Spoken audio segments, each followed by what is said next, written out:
back to another Power Search, and I am so excited for our guest today. My goodness, she has been through all kinds of stuff, lots of twists and turns, and yet she is wonderful. And not only on top, but she's helping other people to get on top as well. And I want to bring Ana on. And Ana, you're going to have to say your last name because I know I will slaughter it. Hi, Karen. Yes, my name is Ana Megrelishvili. Magrelishvili. You got it. Whew. I have a hard time saying my kids' names, and I gave them their names and forget remembering them. That's a whole nother issue. Yes. So, where is the origin of your name from?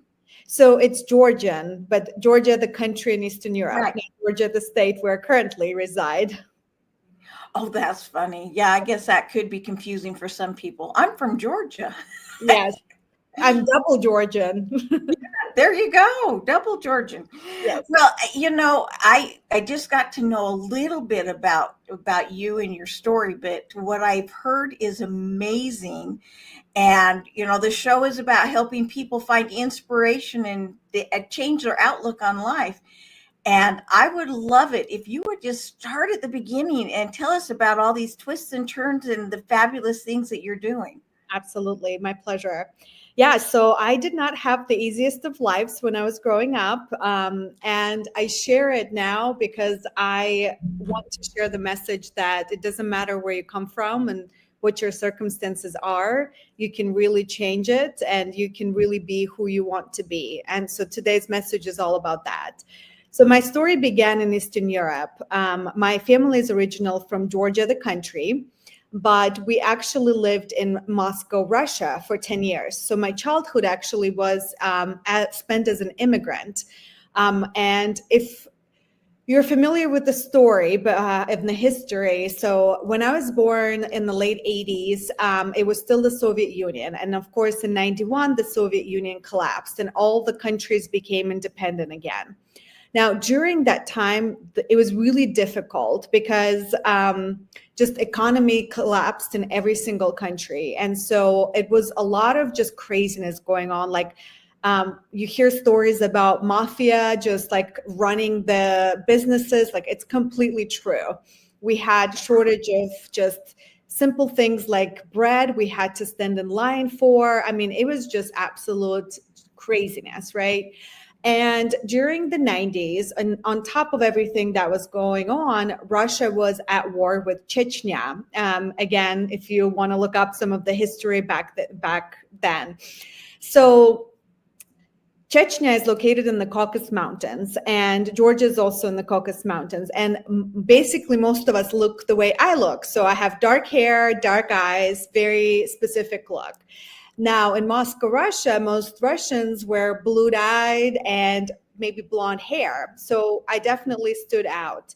And there was a lot of aggression going on toward people who looked like me because of the war. Right. So I grew up in a lot of just, people just like spitting on me and calling me names. And it was just a lot of very racist attitude going on back then. It was really difficult because like I felt like I was ugly, right? Because the standard of beauty was different.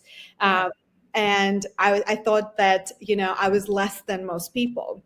Now, on top of this economical and external factors that were happening all around me, inside of my family, we were at war as well.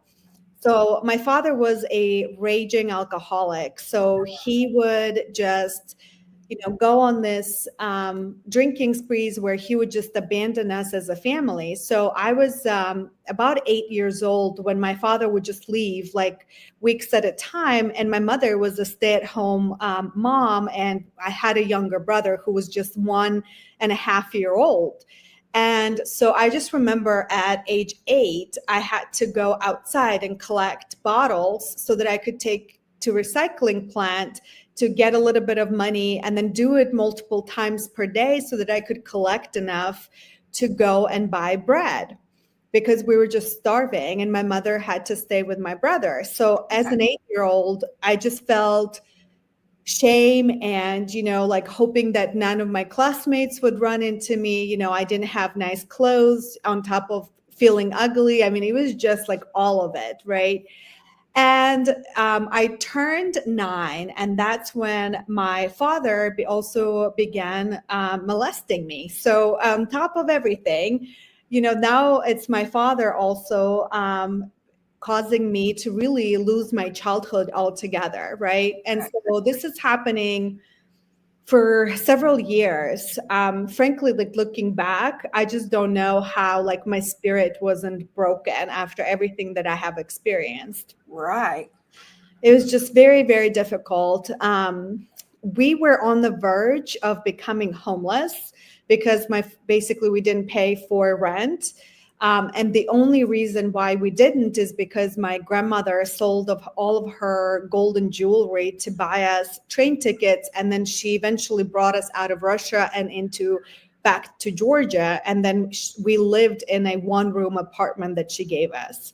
And so I think as I go through my story, now that I work with the homeless, and I'll talk about it in a little bit, just growing up the way I did gives me a lot of just empathy and understanding about what's going on with people who are struggling in this country. And so it gives me, a lot of compassion and passion about helping those that are less fortunate, because throughout my journey, I always had somebody who was there during a difficult time to help me. And those are the memories that I carried for the longest time. And so it's important for us as humans to be that light for others. So continuing with the story. So we moved to Georgia, and I had this interesting shift that happened. So imagine going from thinking I am ugly, I don't fit in, suddenly I'm back where I was from. And so standards of beauty are different. And suddenly I hit puberty, and all these boys are just going all crazy and all around me. And I was like, wow, what's happening? Like, this is absolutely crazy. So then my own family, like my grandparents, basically tell me that my future is that I will get married at age 16, and because I'm beautiful. And so that's all I amount for, is to be somebody's wife and mother, right? And so this message keeps basically telling me, like, your worth as a woman is only worthy if you find somebody who is rich. So we were a poor family. So to marry up meant like, oh, I just fulfilled my purpose as a woman. I married somebody who is rich. And so, I'm a teenager, but I'm thinking, okay, so in order for me to get out of poverty, there's only 2 ways. Marry up, like they say, or I need to really study, and education is my way out. And so I was like, I'm going to do everything that I can to get out on my own and through education. So I was really dedicated to my studies. I read a lot. Like it was very, very different than what Georgia is like today. When I was growing up, we still had wife kidnapping going on in our country. So you probably now you have to stop and explain that, because Yes. I know there are people who are not familiar with the history and what that actually entails. Yes. So wife kidnapping, I hope it doesn't happen anymore anywhere. But when I was growing up, it was happening in the Caucasus region. So where Georgia is, and kind of northern Caucasus, and then some countries like Tajikistan, so just some post-Soviet countries. So what that means, in these conservative countries, basically there was expectation that sex is a taboo, so you cannot have it unless you're married. So you have young men with raging hormones, and they know the only way that they could fulfill their passions is through marriage. So they would take to liking a girl. They would learn her patterns. Sometimes the girl didn't even know the man. I mean, in rare circumstances, they were dating, and that they would just arrange it this way so they could be together. But basically what would happen, a man would learn a girl's pattern, like what time she goes to school, what time she comes back from home. At a certain date, he talks to his friends and says, okay, on this day, we're kidnapping her. And so this unaware girl is walking down the street. Next thing you know, a car stops. Four big men get out of the car, shove her in the back seat in the middle between them, and it drives off. And then they typically would go in the direction of remote village, because basically the goal was you should not be found for at least 24 hours. If she spends the night with him, then she's no longer pure. So she's then forced to marry this man, not to put shame on her family. And so this was happening all around me. Like, I was in sixth grade when one of my classmates got kidnapped. So she was 13 when she was kidnapped. She was 14 when she had the baby, and she was already divorced by 18 because that man was beating her. Oh, man. And so this was all around me. So my family, even though my father did all of that to me as a child, he basically was so overprotective that I would not be allowed to be outside of the house basically past 7 p.m. So I was always at home. I wasn't allowed to watch TV. So all I did was study and read. So I became very, very well read, which served me well down the road. So then I was like, okay, how do I get out of this country? And so then I hear about this exchange program that's sponsored by the U.S. State Department. And basically, if you win, you come to the United States for a year, stay with the host family. So I actually started going through the process without telling my family, because I knew they would discourage me from applying. So there were 3 rounds. And after the 3rd round, I was forced to tell my family, because at that point they needed parents to sign forms because I was a minor. Right. By some miracle, between my mother and my grandmother, they convinced my father to let me go to the United States. And the way that they did it, they played to his ego. So, hey, you'll have a daughter who went to the United States, and this will be such a prestige for our family. So that was how they played this card. And so then I came to the United States. So I come and I stay with this amazing family. So they were much older. They had older kids. I was their exchange student number 13. So they've done it for a long time. Yeah. That experience was really transformative for me. And here's why. That family was the first time I've ever seen a healthy family. Everybody around me was dysfunctional. Right. There was so much abuse going on. It was normal. And suddenly I see a family where a woman has equal rights to a man. He listens for her and cares for her. And I was like, this is where I want to be. So I knew I would do anything to come to the United States, because I just wanted to get out of my life, really, just anything that I could do. So by the agreement of the program, I actually had to go back to Georgia. So I go back, and I couldn't come back to the United States for 2 years. So I went to university there, got scholarship. Then I got this amazing career started with the largest nonprofit. So I'm living my life, but in the middle of it, I'm like, how do I get to the United States? Because I just wanted to come. And I knew the only way I could, it was through education. I could not afford to come to start a career here.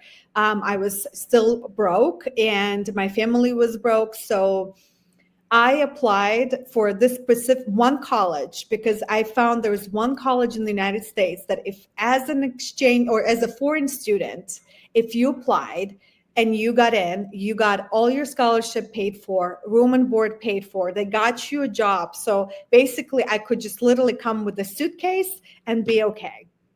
And, praise God, I got in. And so I abandoned my life and I came to the United States. And as soon as I came to the United States, I cut ties with my father. I said, no more.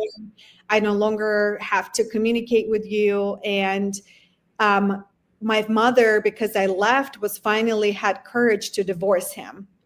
So in the middle of it, she finally divorces my father, and that only happened because he literally almost physically killed her during one of Oh the nights. no. It was just horrible. So back then in Georgia, domestic abuse was not considered to be a crime. So a woman really could not do much to, basically, men had no consequences. And Right. so family abuse was not considered to be abuse. So she divorces my father, and then I have this reversal of role that happened between my mom and me, where now I'm playing the role of a protector, provider, mother, and she's in this state of just, I don't know what I'm going to do. And so I'm in the United States. I am working, I am studying, I'm trying to, not just take care of myself, but now I have to take care of my mother and my brother, who was 7 years younger than me. So, I decided wealth acquisition is my number one goal. So I decided I'm going to do business degrees. I'm going to go to sales because that's where you make money. And that was my goal. And so for many, many years, that's what I did. I just climbed that corporate ladder. I became very, very good in sales, corporate sales, made tons of money. And so I had this kind of American dream, right? That I wanted to have a nice condo, a nice car, go on fancy vacations. And so my big goal was to buy a beautiful condo in the middle of Atlanta where I live. And so I fulfilled this dream in March of 2020, a few Right. days before pandemic, right? And then I also decided I'm going to completely renovate my condo and just pour in thousands of dollars because it has to look perfect. So I do that. And so I finally move into that dream that I've been working toward for years and years. A month goes by and I sit on my couch and this thought comes in my head. Well, now what? It's all this dreams and all this, oh, I'm going to be so happy once I achieve this goal, only lasted a month. And I was sitting and I said, this is unsustainable. Like, there has to be more to life. I cannot continue living my life working, working, working, saving, saving, saving toward another big purchase, only for it to last a month. And then I'm again disappointed, feeling like something is missing. So that really was a pivot in my mind, like, okay, there has to be more to life and I need to figure it out. So I started going through intensive therapy. So I was like, I need to go through healing. So I started going to hypnotherapy. I'm just going to really heal through my childhood trauma. I'm just going to really shed the past and move toward the future and see what's going on. So as I'm going through that period, October of 2020, suddenly one night I wake up in the middle of the night and I don't know why that night was so special, but I've never ever prayed in my life before. I was atheist. I was angry with God. I said, if God allowed for all these horrible things to happen to me as a child, I don't want to do anything with God. So completely against religion, faith, everything. But that night, I said a prayer for the first time, and it went something like, God, if you exist, please tell me, what's the purpose of my life? There has to be more. Why do I keep feeling this way? So next thing, this supernatural thing happens. I hear a voice outside of myself, not inside of me, but outside, a voice in my room that says, go to the store, prepare food, feed the hungry. Just that sentence. So of course I freak out. I think, okay, did I dream this? Pinching myself. No, I'm awake. Okay, I need to figure this out, but I can't do it right now. It's 3 a.m. I need to go to sleep. So I go to sleep. So the next morning I wake up and I think, oh no, something did happen. I do need to follow this. Right. So I call into work and I tell them, I'm sorry, but I can't come in today. I need to take a personal day. So I go to the store, I buy all the supplies, come home, and I prepare sandwiches and fruit and water, and I prepare this 24 bags of lunches. Pack them all, get in my car, and I was like, okay, there are homeless that I've seen downtown Atlanta, so that's where I'm heading. So go downtown Atlanta and start giving these lunches away. Every time I see somebody in the street, stop, offer them lunch, keep going. So was doing it for about an hour. And then I come across a large group of homeless hanging out together. So I park my car and I count them.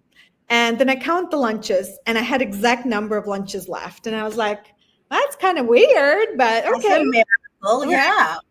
So I take the whole big bag, walk over there and said, hey guys, just made some lunches. Would you like some? Everybody's like, yes, happy, give them all out. And I think, okay, I'm done for the day, right? Like I fulfilled what I was told. So was about to get in my car. And suddenly one of the homeless ladies calls me and she says, honey, come over here. So I walk over and I said, yes, can I help you? Well, she says, I have a gift for you. And I was like, oh, okay. So she has this big bag of all of her belongings in one bag. So she's rummaging and looking for this thing. And finally she pulls this out and just gives it to me with this big smile. So I take it, and it's this sparrow made of clay, this little bird. And she hands it to me, and I look at it, and on its chest, it was written, now in God's hands. And I just remember in that moment, I just felt like something struck my heart and I burst into tears.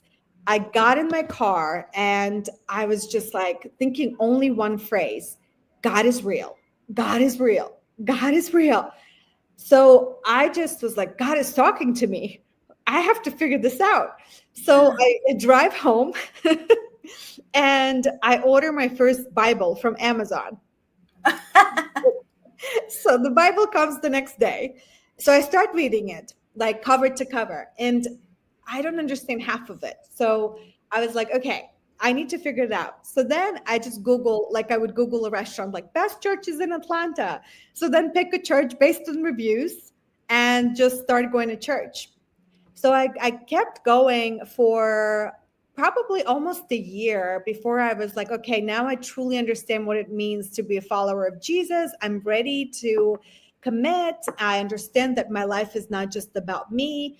So I got baptized. Well, here's an interesting thing. And I think God, this is, back to my comment, how God has always placed people to help me along my journey. When I was back in the United States as a student, I got matched with a host family. So as an international student. So my host family ended up being, my host father was a pastor of a Baptist church, and my host mother works for a missions organization. And so they gently tried to introduce me to Jesus for years, and I was not having it. Like and they've been praying for me for over 10 years. Oh, wow. And, like they were already thought like, she's living her life. Like she's never going to change. Like she just loves her comfort, her, job, her security. And next thing I know, this happens. So when I decided to get baptized, I actually drove back to Kentucky. That's where I went to college and where they live. And so my host father was the one who baptized me. Oh. So, isn't that the sweetest how God just arranged for the whole thing? I thought that was just so beautifully crafted.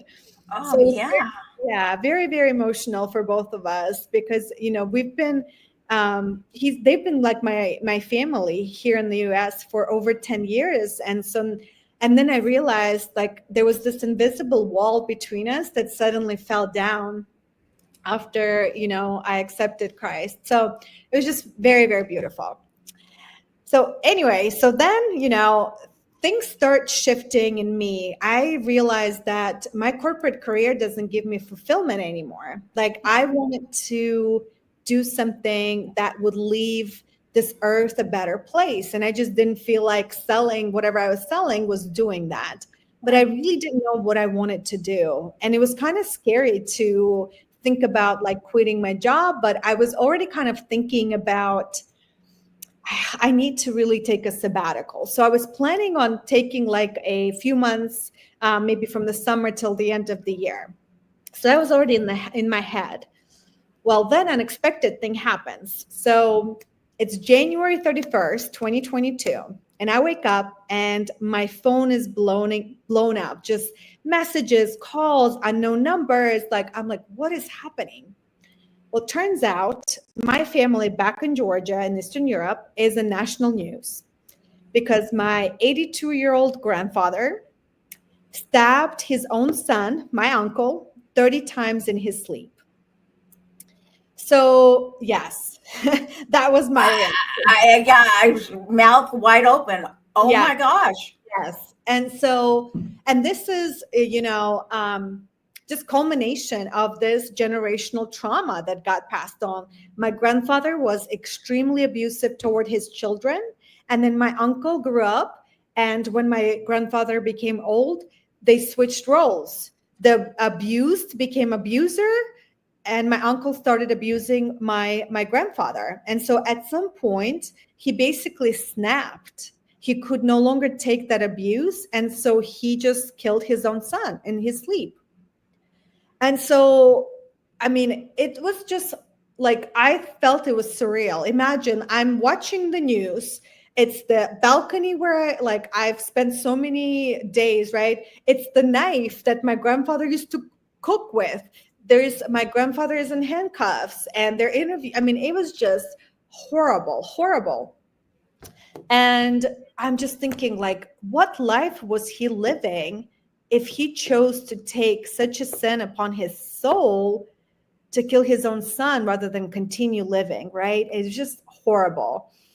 But that was kind of that final straw where the next day I went into work and I put in my 2-week notice. I said, I gotta do this because tomorrow is not promised. I don't know what's gonna happen. So I have to have no regrets. So I quit my job. For the first time ever, I did not work. So I was like, what do I do? And I realized that my entire life, I only worked for the purpose of money acquisition. I never worked because I enjoyed it. I never knew what is it that I'm passionate about? What is it that I want to do? So it was almost like I started learning myself for the first time. Not having to rush, right? Not having this crazy life that we live in the United States and suddenly having the time freedom. So I thought about it and I said, I'm going to start by healing my past. So I actually went back to Georgia and I decided that I'm going to fall back in love with my culture because I was resentful of it for my entire life. But then I decided you cannot really truly love yourself unless you accept where you come from. So, and that was amazing. And I decided I'm going to travel the world. I actually put my condo up for sale, that beautiful condo I worked for years. I said, Lord, take me anywhere. I'm willing to relocate anywhere in the world, whatever door you opened. Like, I have nothing that holds me. I just want to follow your guidance. So my condo is up for sale. I planned my trips. And so it was really interesting. I was going to go on all these trips by myself, just kind of exploring. But I ended up going to only one trip by myself. And that was to Israel, Palestine, and Jordan. I wanted to visit all the holy places and really grow in my faith. And because all my friends, family members, when they found out I was doing it, this year of sabbatical, suddenly everybody wanted to jump in and travel with me. So I ended up just going on these trips with friends I have not gone on trips with. So it was just really beautiful bonding experience that entire time. So then, my condo has been up for sale, and then it fell through at the closing table 3 times with 3 different buyers. And that was a hot market for sellers in Atlanta. And I had just like a very unique condo in Atlanta. And even my realtor's like, this is really weird. Like the reasons why it falls through. And I was like, okay, this is God telling me I have to come back to Atlanta. Yeah, So you say God's telling you come yeah, home and stay in your condo. yes, exactly. So I was like, okay, I hear you. So I cut my travels short, pull the condo off the market, and come back to Atlanta after about 6 months. So then I decided I'm going to start going on silent retreats. I wanted to experience what a silent retreat would feel like. So there's this one monastery in Kentucky called Abbey of Gethsemane, and it's beautiful. So I booked a 5-day silent retreat there. So I go. And if you've never experienced a silent retreat, it's basically you don't talk the entire time. Nobody talks. You don't have any cell phone, any communication with the outside world. And you really spend that time in prayer, meditation, just walking and just really quieting and going deep inside of you and really figuring things out, right? Because my goal was still to figure out what is my purpose, why I'm on this planet. So I go and suddenly I start like I brought my laptop, but I didn't have it connected to Wi-Fi, but I just started just writing. And I wrote my book in 2 days while at that monastery. And that's finding courage to change, right? Finding courage to change, yes. And so the title came from the vision. My book cover came from the vision that I got during that stay. So it was almost felt like this download that happened. And so all the things that I've covered, I've talked about in this book, but I also started talking about generational trauma. So I talk about 4 generations on my mother's side and 3 generations on my father's side. And I talk about how the history repeats itself. Basically, abuser abuses somebody, that's somebody who's abused becomes abuser down the line, and so on. And the cycle just continues until you have a cycle breaker. And so that was me for my family. And I said, no more. And so I talked a lot about just my healing journey and just different experiences that I've gone through. And so it was obviously very healing for myself. But then in prayer, I started asking God, okay, Lord, like, is this something that you wanted me to write just for myself? And the answer was clearly no. This needs to be written so that other women can read it. Because what ends up happening as a survivor of child sexual abuse, it's a taboo topic a lot of the times. And a lot of the survivors feel very alone and isolated because they feel like they're the only ones who've experienced it, which we know is not true. It's 1 in 4 women go through that as children in the United States. And so, I am strong enough to talk about it. I'm strong enough to share this story with other survivors so that they don't feel alone and they feel like it's okay. Like, I can go through this traumatic experience and I can thrive. I don't have to be in the survivor mode. Right. So I said, okay, never in my life I thought I would be an author. That's not something I've ever dreamed of or thought of, right? And suddenly I have this book. So then I was like, okay, Lord, like, do I need to start sending it to publishers? Do I need to figure out how to publish it myself? And God is like, well, how about option C? And he says, you don't need to do anything. All you have to do is share this with people you meet. I'm going to send somebody who's going to help you. But okay, interesting. So this is October. February, I have coffee with a acquaintance and tell her the story. And she says, well, we're going to this networking event upstairs and I'm going to introduce you to my friend. She helps me publish my book, so she can help you. And so that's exactly what happened. I had to do nothing except talk. That person came into my life. She helped me put it all together, and the book was published like 4 or 5 months later. So exactly how it was told, how it happened. So that's my first silent retreat. So then it's December and I'm still not sure what's my purpose. So I was like, okay, this silent retreat is specifically like, Lord, tell me what I'm supposed to do next. So I go again for 5 days to a different monastery. So this time, like, it's quiet. Nothing is happening the entire time, like just nothing. So then it's the last day before I leave the next morning. And it's my last prayer session. It's like 9:30 p.m. And I was like, okay, Lord, like, I don't hear anything. I don't know what you want me to do. I guess I'll go back to sales and then see what happens. And so next thing I know, there's like this vision I get, and it's this business plan. It's like, this is the program, how to help homeless, how to solve homelessness in this country. This is how to do it. There's like this newspaper articles, like I see myself on stage talking about it. And it's like, I don't know how long it lasted, but it was like overwhelmingly big, right? To the point where I just started sobbing and overwhelmed. I was like, Lord, I can't do this. Like, who am I? Like, I don't have connections. Like, I don't even have a lot of Christian friends. Like, I just became Christian 2 years ago. Like, I don't know how I'm supposed to do this. Like, no, I can't do this. And I was just like, this is so big. Like, how would I do it? But then I started thinking, okay, so if this was a 5-year plan, how would I get there, right? Let's break it down into small actionable items to get to it. So I said, okay, I need to build my Christian circle first. How do I do that? Okay, let's Google Christian meetups, Christian networking organizations in Atlanta. And I really couldn't find something that met consistently. And I was like, I'm going to start my own. So I started Christian Professionals of Atlanta. So literally less than 2 weeks later, everything was official, LLC filed. And so started planning our first event.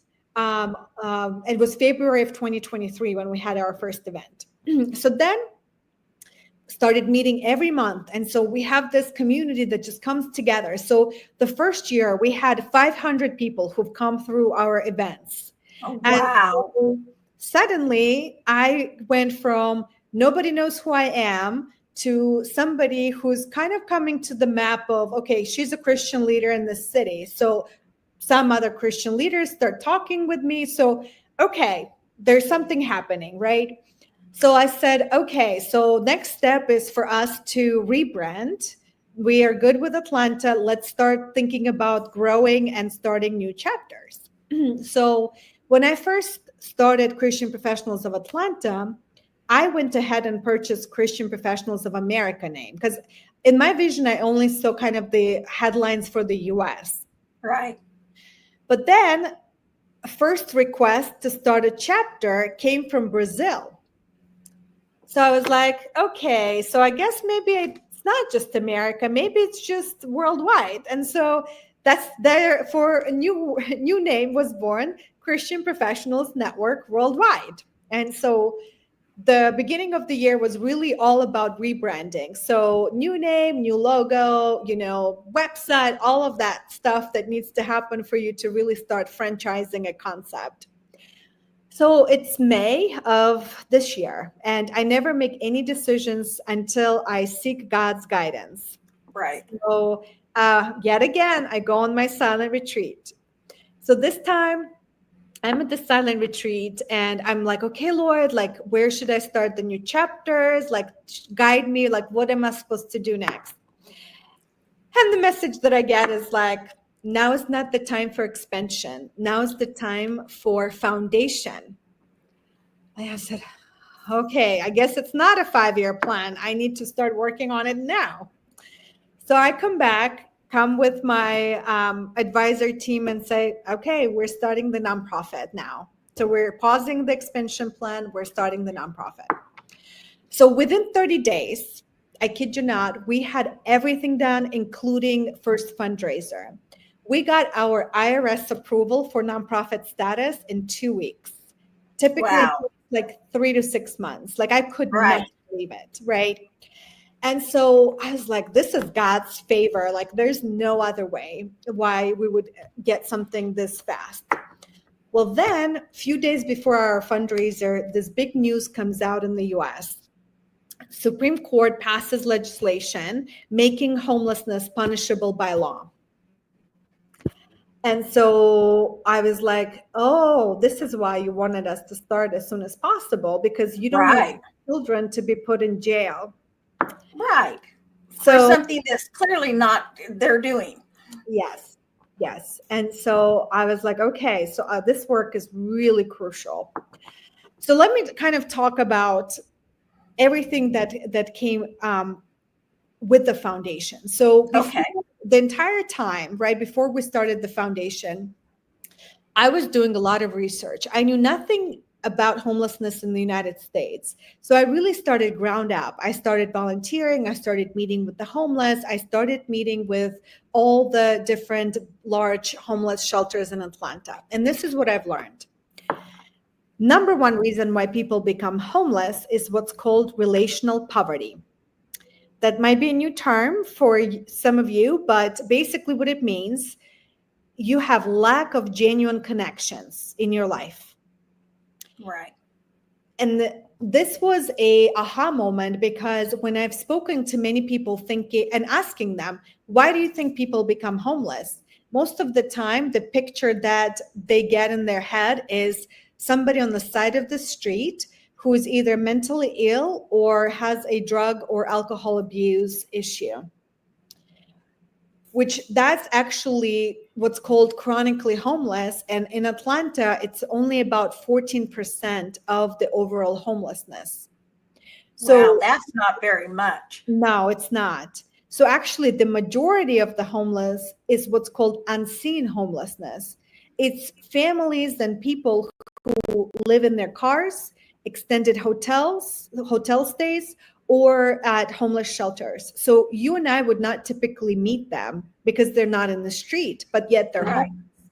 Right. So in Georgia, we have 10,000 homeless, and we've had 10,000 homeless in 2017, and we still have about 10,000 homeless in 2023. So the needle is really not moving. So then I started asking, like, what's happening? Why? So I started looking at how do homeless shelters operate, and majority of them, rightfully so, focus on immediate physical needs of the homeless: safety, Right. shelter, food. Many of them actually focus on also giving them opportunities for jobs. So they do some training, they have some partnerships with corporations, and they really try to get them back on their feet with the job. But the Right. problem is that they're still in that low income kind of paycheck to paycheck lifestyle. And so what ends up happening, the recidivism rate is pretty high. It could be between 30 to 70% of people who get out of homelessness within 5 years will return to homelessness. So what happens in this country, we have 34 million Americans right now living on poverty line, meaning paycheck to paycheck. And so, something unexpected can always happen.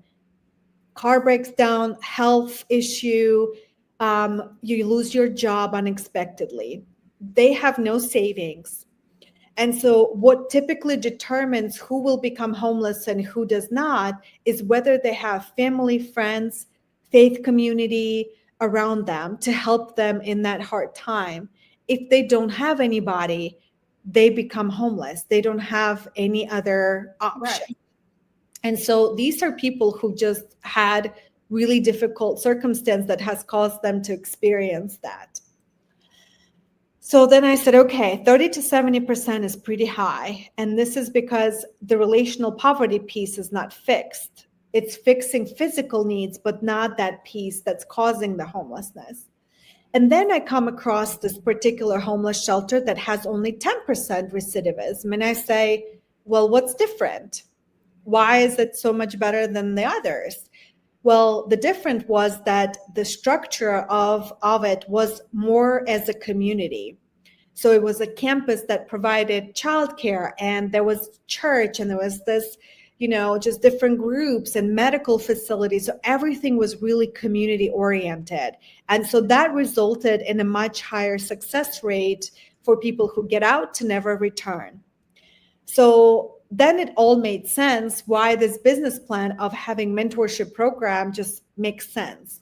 Right. And so think of like Big Brothers, Big Sisters of America. That's a very well-known mentorship program in our country, but it's specifically for youth. Right. They have a very high percentage of success rate of people getting out of poverty if they go through this mentorship program. So we already know mentorship programs work to get out of poverty. So why not apply the same concept to the homelessness? So this is our goal, is to basically find as close to 10,000 mentors as we can to Uh-huh. partner with every single homeless person who wants a mentor in this city. Because what we believe, once they go through the program, in addition to all the resources that the homeless shelter provides, they can really thrive and they don't return. So our goal is to have that 10% or less recidivism as they go through our program. Most of them don't have even one emergency contact. Our goal is for them, by the time they're done, for them to have 3 emergency contacts. So it's one-on-one mentorship. We really encourage them to join a faith community, because faith community really supports you as you go through a hard time. Right. And then also, once they get a job, we give them membership in our networking organization so that they can now start coming in and meeting other professionals and have more job opportunities within our network as well. So our first cohort is actually launching in January with Nicholas House, which is a homeless shelter here in Atlanta. And we're already pretty much outgrowing their need. So we're already partnering with the second homeless shelter here in Atlanta. So the goal is really in 2025 for us to prove this concept, show the statistics that this works, so that we can really get more awareness and more funding, so that we can start replicating this with basically every major homeless shelter, first in Georgia and then move to other major cities in the United States. So the goal is really to be in 10 years in 60 major cities with the networking organization and with the foundation together working, because the networking really feeds us through with the mentors, because we have all these new professionals coming in and we're letting them know about what we're working on. And so this has been a really big mission.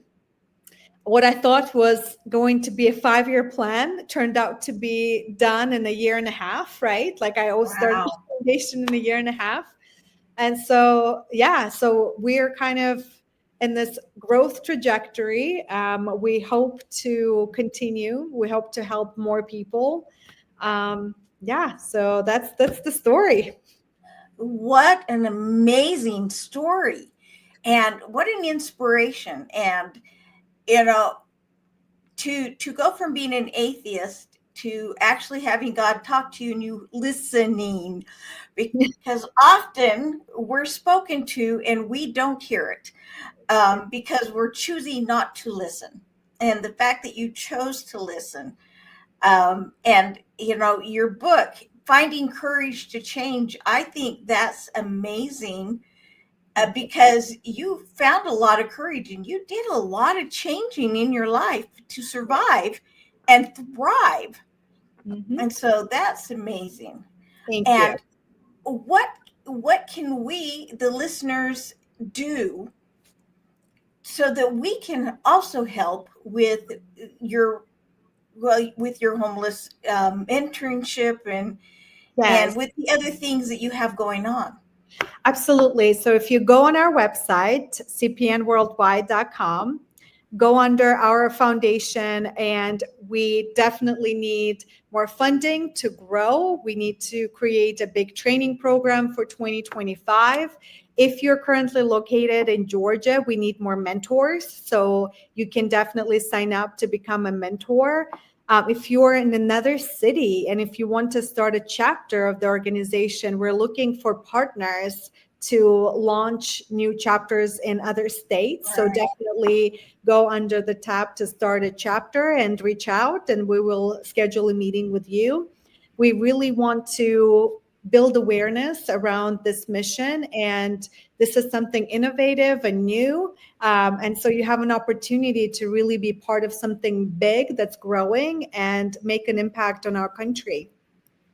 Oh, that is so awesome.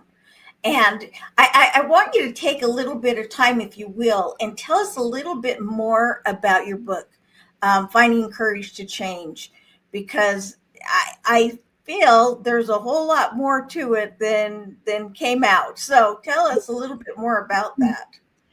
So I go in more detail about just different trauma responses.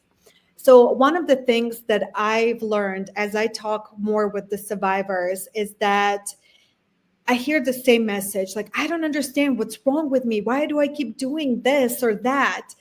But through a lot of just healing work and a lot of different types of therapy that I've done, I've learned that a lot of it is actually a trauma response and not necessarily who you are, or, so we need to really learn how to separate our identity from our trauma. So I'm going to give you an example that's very personal to me, and I think that will provide a context for what I'm telling. So for most of my life, I did not want to have children. And I logically explained that to myself. I am just not that type. I don't want to change my lifestyle. Oh, I don't want to pass on my father's genes, like all this logical explanation. I've even gone to therapy specifically for that, thinking like, I have fear of pregnancy, like what's going on? And the answer was always like, nope, I'm just not meant to go through that. Well, about 3 years ago, I had this breakthrough in therapy where it was almost like a switch that like just was flipped and turned on, and suddenly I wanted to experience motherhood just like that, from going, no, no, no, no, no, most of my life, to suddenly wanting to be a mother. Now, I'm not sharing this story because I believe every woman has to be a mother. That's not my point at all. Right. But my point is that trauma was the thing that was keeping me from experiencing something so beautiful. And I had no idea. I logically explained to myself, I thought this was me making a decision, when all along it was my trauma response. Right. And so imagine if something so big can be impacted by our past, like how important is it to heal? And so I share all these details because I want women who've gone through to see a pattern that this is really not me. This is the trauma that's causing it. I mean, like a lot of the time I hear things like choosing wrong men, promiscuity is one of the side effects, alcohol and drug abuse, depression, lack of memories from your childhood. So there's all these signs that when I get to know a woman, I was like, oh, she's gone through something. And an interesting thing was I've been friends with so many women for years, and I never. I'm so sorry. Oh, no Excuse me. problem. Bless you. Bless you. Well, I Um, held it, but it wouldn't stay. Anyway, go ahead. You've been friends with these women. yeah, for many years, and I never shared my story until my book was published. And suddenly I start learning that there are women in my friend group who've gone through the same thing. And yet we would never have shared that if not for me having the courage to talk about it first. Right. And so I had the privilege of being a keynote speaker for a organization called Sapria, and they fight child sexual abuse worldwide. And I shared my story, and it was a very short 10-minute speech. And afterwards, I probably had 5 or 6 women who came up to me and said, me too. I've gone through that. And the more I talk about it, so many more women and men came to me and shared their story. I've had a man in his 60s. We had a business meeting, and he shared about something that happened to him when he was a child. And he said, this is the first time I've ever shared it. Right. But the sharing is the part of healing. So one of the most important things as part of healing is sharing your story and having a community. Having a community of survivors actually helps in your healing journey. And so if any of you have gone through it, I highly recommend for you to go to sapria.org. I'm actually going to put it in the chat because Yeah. they offer free 4-day retreats for women who've gone through child sexual abuse, and it's completely free of charge. I've gone through it myself, and it was one of the most incredible experiences. You can apply, and it's, again, completely free to survivors. So it's a great resource for healing. Oh, that is wonderful. One of the things that I have found that have people who have gone through a lot, I mean, some people wear what's happened to them as a badge of honor. I am, I have, I was. And others say, yeah, it happened, but I am me.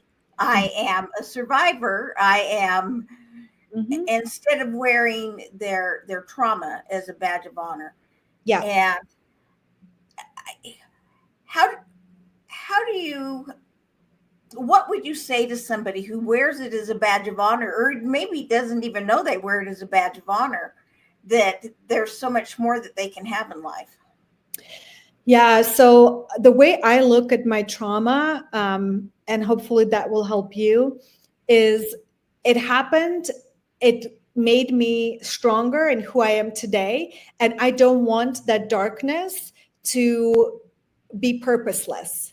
I want it to have a purpose. And so I talked about it for the point of saying, I have gone through it. I survived it. I thrive it. And let me help others. Let me pull them up so they don't feel alone. And they know that they can also go through whatever they went through, and they can be okay. And you can go through all this healing, and all this, just, I guess,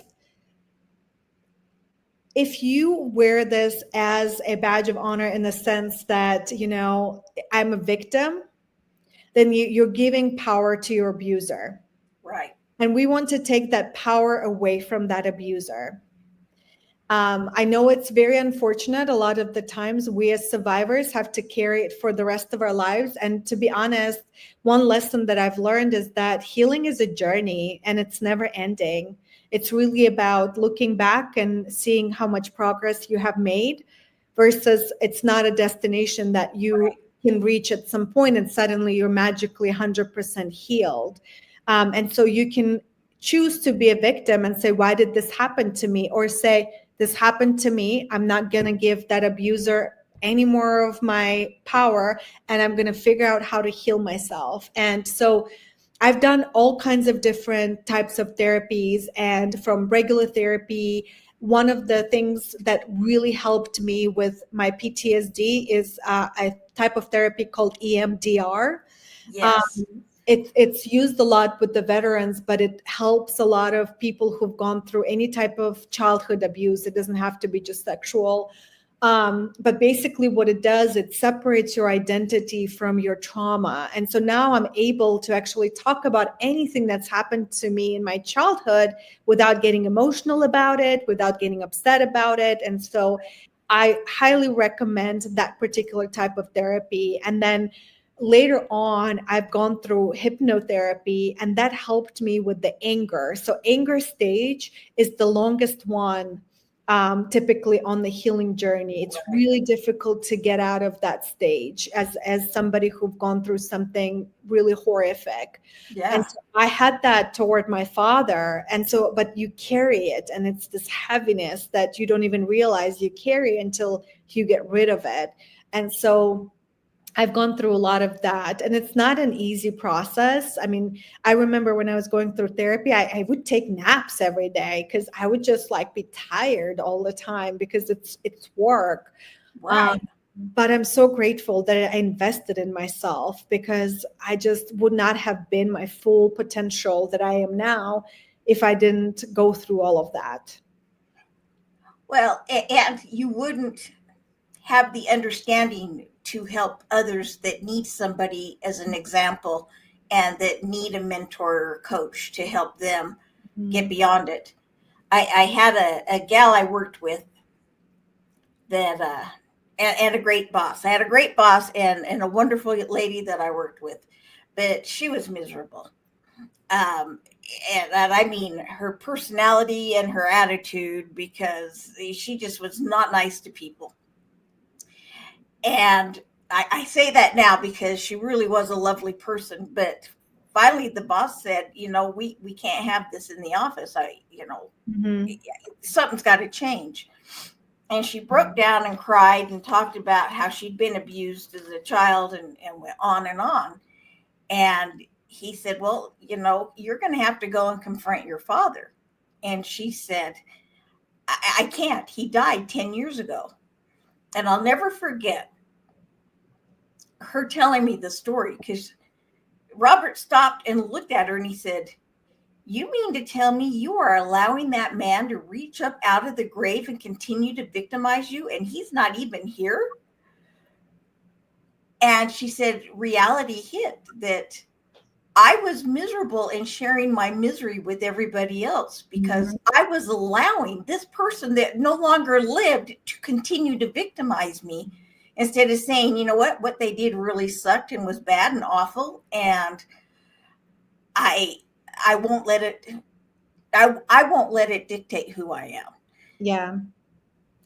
And it's not an easy process. Listen, I don't underestimate what you experience as a child can really break somebody. And but it's a journey. And I just want to encourage every listener, if they've gone through something like this, to really invest in healing, however that looks for you. Because even though her father was dead, in therapy, she could have still done a role play where she still is able to tell, because I never was able to tell my father in person Right. what I felt, but in therapy, I was able to basically get out everything that I was feeling.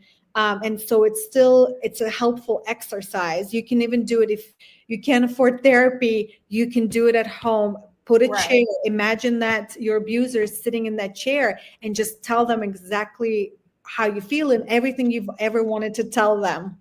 Yeah, well, that's what she did. And she didn't do therapy. She went to his gravesite and just let him have it. Told him everything he had done and how it made her feel, and I mean, she just let it, and it was therapeutic in a way that I wouldn't have imagined, because we've all go through our things, but man, I didn't go through anything like that. And it was, she just said, yeah, I had to just basically spit on his grave, not physically but metaphorically, Right, right. and to let it all out. And I think that's important, that we remember that holding it in and pretending it didn't happen, or holding it in and being ashamed, and it must have been my fault. If I'd have been better behaved, if I had looked prettier, if I had been taller, or if I had whatever, that we hold that in. And Absolutely. that is damaging. And it, you know, having you help people and understand that there are ways to deal with this, and to confront it and to do it, and going back to your book, Finding Courage to Change, is a very courageous thing for these people to let go of trauma. No matter how big or small it may seem to somebody else, to them is trauma, and it's Absolutely. something they have to going through. Yeah. One thing is, you never want to compare your trauma to anybody else, because two people could experience exact same trauma but have completely different response. So it's very individual, and it really depends on you as a person. So that's one Right. thing. Second is, for specifically for child sexual abuse, on average it takes a survivor over 25 years to even verbally say that that's happened to them. So you keeping it in is actually not helping you. So first step is to vocalize that that happened to you. And third statistics is that almost 50% of people who've gone through child sexual abuse become abusers themselves. And so to me, that should be a alarming statistics for us to really, as a society, work toward prevention. Because if we prevent it, then we basically start reducing the rate Right. at the same time. And more adults need to go through healing so that then they don't become abusers. you know, amen. I mean, that's spot on. Amen. And nothing more I can say about that. Jace, put up her website again. And Anna, I'm going to tell you, I am impressed, inspired, and motivated by what you've been through, what you've done with it, your willingness to listen to, you know, the spirit in doing what it is that you need to do, and the courage to find your purpose and then begin to fulfill your purpose. Okay. And I encourage all the listeners to go ahead and look up their website, find what you can do to help with the foundation, be a mentor or coach, start a new chapter in your area. There are just so many things that you can do, and people need people, and you need, and by you, I mean each one of us, we need somebody that we can help, as well as we need to allow others to help us. Amen. And yes, so it's twofold. Absolutely. So, well, Anna, your story has been amazing. I want everybody to go out and get your book, Finding Courage to Change, because, man, if courage is one thing that you've got 100-fold. And I really appreciate that. And all of you listening, I know that you have changed just by listening to Anna's story today. And I just want you to know that I love you and I adore you, and that life is meant to be happy. And so let's do everything we can to find happiness, however we have to go about it. That being said, don't forget to join us again next week for another Power Surge at Wednesdays, 10 a.m. Pacific Time, 1 p.m. Eastern Time. And don't forget to join me on Karenisms on Mondays, 10 a.m. Pacific Time, 1 p.m. Eastern Time. And Anna, again, thank you so much for being on the show today. And everyone, mwah, ciao for now. Thank you.